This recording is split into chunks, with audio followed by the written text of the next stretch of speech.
Mga barangay tanod mula sa 25 barangay sa Daet dumalo sa seminar workshop on warrantless arrest na inorganisa ng Rotary Club of Daet North.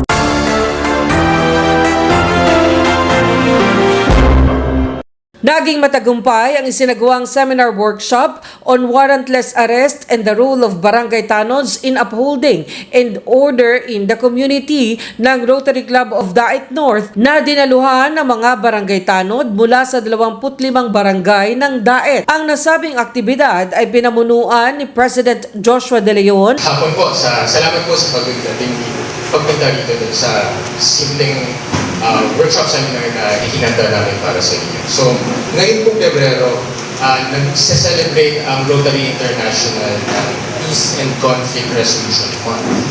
So, kaya po napaghandaan din namin na pag-isipan namin na maghanda ng ganitong klaseng seminar para malaman ng mga tanod po kung ano yung mga role ng tanod sa kapayapaan ng ating komunidad. At past President Nina Ortega de los Reyes na project chairman ng aktibidad. The peace and order situation, we have to help. At isa po itong programa ngayong hapon para makatulong po ang aming organisasyon para magkaroon tayo ng kaayusan sa ating komunidad.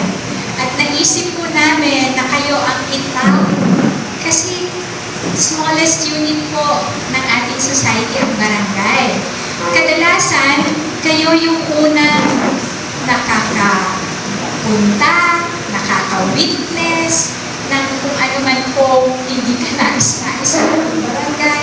So, kailangan po malaman po talaga ninyo kung paano kayo maging epektibo sa inyong mga roles as barangay tanods. As well as, pwede po ba kayo na mag-interfere kung sakaling sa mata ninyo may kumikita kayo na hindi dapat. Katuwang ang Daet Municipal Police Station o MPS. Sa kabuuan, ang inisyatibong ito ay isa sa 7 areas of focus ng Rotary International na Peace and Conflict Resolution Prevention. Layunin ng gawain na panatilihin ang kapayapaan, palakasin ang pagresolba ng mga alitan sa komunidad at bigyan ng mahalagang kasanayan ang mga barangay tanod o Barangay Police Safety Officers o BPSO upang mas maging epektibong katuwang sa paglilingkod sa komunidad. Isa sa mga pangunahing tagapagsalita ay si Police Lieutenant Colonel Errol Gatsuterena Jr., ang hepe ng pulisya sa Daet na nagbigay ng mahalagang pagtalakay hinggil sa pagpapanatili ng kapayapaan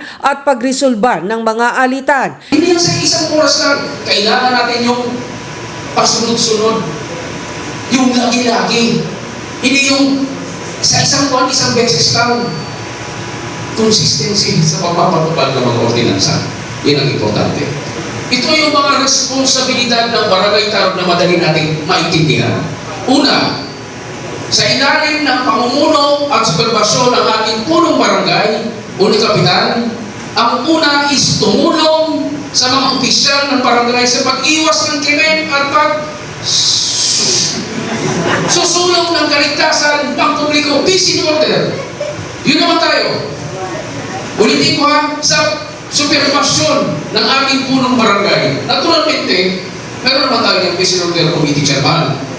Meron naman tayo yung Chief Tanod dyan. Meron naman tayo mga kagawan na pwede rin kayong pakialaman paminsan-minsan kung hindi nyo pinapangsyon. Yung tungkulin nyo bilang isang tanod. May karapatan yung barangay kagawan sa inyo magsita. Naging tagapagsalita rin sa gawain si Attorney Patty Badagwas na isa ring miyembro ng RCDN ang tungkol sa legal provisions on warrantless arrest and Supreme Court decision. Ayon pa rin kay Rotarian Patty, ang sama-samang pagkilos umano at pagtutulungan ng mga barangay tanod sa kanilang lugar ay magiging mapayapa ang buong komunidad. Na-open yung pag ang ginawa ni Pastor, pinapasok niya. Para sige, pasok ka ganyan. Pasok niya ng bahay, lumabas na ngayon sa kwarto yung police. So, hinuli na yun. Diba naman, siya nga naman na nagdala ng MacBook dun sa palaayos. Tapos, nakipag-coordinate sa police. So, sabi na daw, hindi mo ako dapat hinuli ng ganun. Kasi, dapat dito, may warrant of arrest. Ang ginawa niya sa nagkaroon ng warrantless arrest. Pumasok ako ng bahay, kinukuha ko yung nagbayad ako.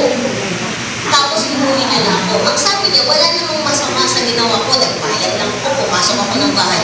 May masama ba sa ginawa niya? Wala naman talaga eh. Pero ang sabi ng Supreme Court, valid yun o invalid? Invalid.